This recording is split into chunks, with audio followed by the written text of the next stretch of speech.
Welcome student, welcome easy science and math. और आज हम करते हैं 9th क्लास का चैप्टर 4 का पार्ट नंबर 2। अब चैप्टर 4 का आपका क्या नाम है? Structure of atom.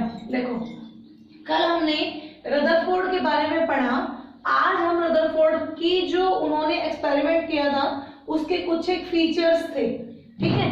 उसके फीचर्स के बाद उन्होंने कुछ उनसे बाय मिस्टेक कुछ ड्रॉबैक्स भी थे, तो उनके बारे में भी आज हम पढ़ेंगे। तो there is a positive Rutherford propose model of atom.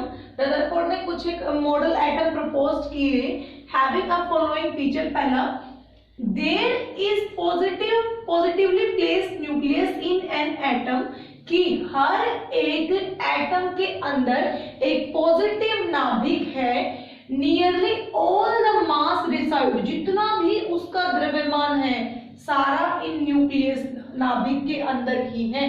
यानी प्रोटॉन और न्यूट्रॉन के जोड़ को करके जो द्रव्यमान होता है वो एटम के नाभिक के अंदर ही मौजूद होता है। अगला, electron revolve around the nucleus in well defined orbit.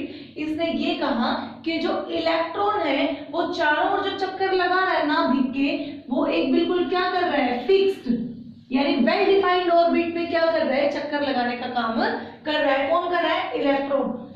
Size of nucleus is very small compare to size of atom. साथ में उन्होंने कहा कि एटम के साइज से न्यूक्लियस का साइज काफी छोटा है। तो ये तीन इन्होंने मेन बताई थी उनके, यानी रदरफोर्ड के द्वारा, मॉडल के द्वारा जो अपने फीचर्स निकल के आए वो तीन ये थे। अब उनसे जो कमियां उनकी रह गई थी, सबसे पहले कमी पड़ता है उनकी जो मेजर कमी के अंदर माना जाता है, मेजर ड्रॉबैक के अंदर माना जाता है। पहला, अकॉर्डिंग टू रदरफोर्ड के according electron revolve around the nucleus in well defined orbit. उन्होंने कहा था कि इलेक्ट्रॉन जो है वो न्यूक्लियस के चारों ओर एक किसमें, एक वेल डिफाइंड ऑर्बिट में चक्कर काट रहे हैं। बट लेकिन इलेक्ट्रॉन बीइंग चार्ज पार्टिकल, पर इलेक्ट्रॉन अगर क्या है? चार्ज पार्टिकल होंगे। अब तुम एक बात, तो अगर किसी चीज को चार्ज करोगे या कोई चीज चार्ज होगा तो कभी ना कभी तो उसकी बैटरी कम होगी, कभी ना कभी तो वो डल होगा। तो but electron being charge particle will loss their energy. अब इलेक्ट्रॉन अगर चार्ज पार्टिकल है तो वो अपनी एनर्जी को लॉस जरूर करेगा, और जब एनर्जी को वो लूज करेगा तो finally will fall to the nucleus. अब वो गिरेगा कहाँ? न्यूक्लियस में गिरेगा, क्योंकि वो चक्कर कहाँ काट रहा है? इलेक्ट्रॉन न्यूक्लियस के चारों ओर चक्कर काट रहा है। और इलेक्ट्रॉन क्या है? न्यूक्लियस के चारों ओर इलेक्ट्रॉन चक्कर काट रहा है। इलेक्ट्रॉन क्या है? चार्ज पार्टिकल है। जब उसका चार्ज खत्म हो जाएगा तो वो कहाँ गिरेगा? न्यूक्लियस में गिरेगा। और जब वो न्यूक्लियस में गिरेगा तो वो उसको, न्यूक्लियस को कैसा बना देगा? अनस्टेबल, ठीक है, अनस्टेबल बना देगा। तो रदरफोर्ड ने क्या कहा? पहले तो उसके अपने फॉलोइंग फीचर्स में क्या था कि पॉजिटिव है एटम्स, और उसके अंदर जितना भी होता है उसका सारा द्रव्यमान केंद्रित होता है। दूसरा कहा, इलेक्ट्रॉन चारों ओर वेल डिफाइंड ऑर्बिट में चक्कर काट रहा है। तीसरा उन्होंने बोला कि जो न्यूक्लियस है ना वो एटम के साइज से क्या है? छोटा होता है। अब उनकी ड्रॉबैक क्या हुई? उन्होंने कहा कि इलेक्ट्रॉन चारों ओर वेल डिफाइंड ऑर्बिट में चक्कर लगा रहा है, पर उन्होंने क्या कहा? इलेक्ट्रॉन साथ में चार्ज पार्टिकल भी है, और जब कोई चीज चार्ज होगी तो मतलब वो डल भी होगी कभी ना कभी, और उसके डल होते ही वो कहाँ गिरेगी? न्यूक्लियस में। और अगर वो न्यूक्लियस में गिरती है तो वो न्यूक्लियस को कैसा बना देगी? अनस्टेबल। आई बात समझ में? तो ये उनकी सबसे बड़ी ड्रॉबैक के अंदर माना जाता है। जब आपके एग्जाम के अंदर आए तो आपको ये लाइन लिख के आनी है।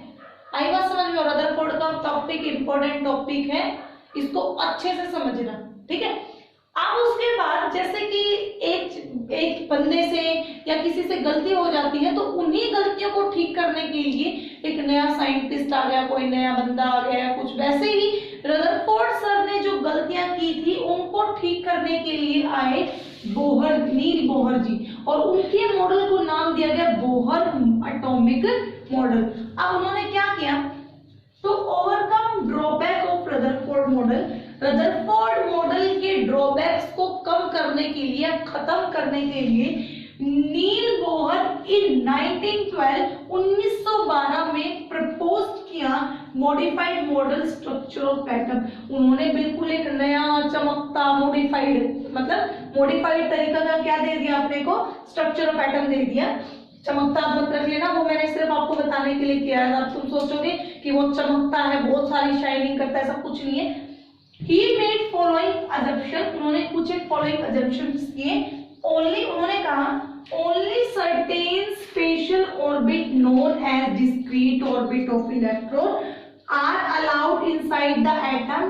नील बोहर जी का कहना था कि कुछ एक certain स्पेशल ऑर्बिट ही जो डिस्क्रीट ऑर्बिट में होंगे इलेक्ट्रॉन के अलाउ किए जाएंगे इनसाइड द एटम, एटम्स के अंदर। उन्होंने दिए थे ना ये KLMN शेल, पहले के अंदर कितना है 2, फिर 8 इलेक्ट्रॉन, फिर 8 इलेक्ट्रॉन, फिर 8 इलेक्ट्रॉन दिया था ना, तो वो नील्स बोहर जी का ही काम था, उन्होंने ही अपने को दिया था, जो हम आगे 10 तक लेके चलते हैं।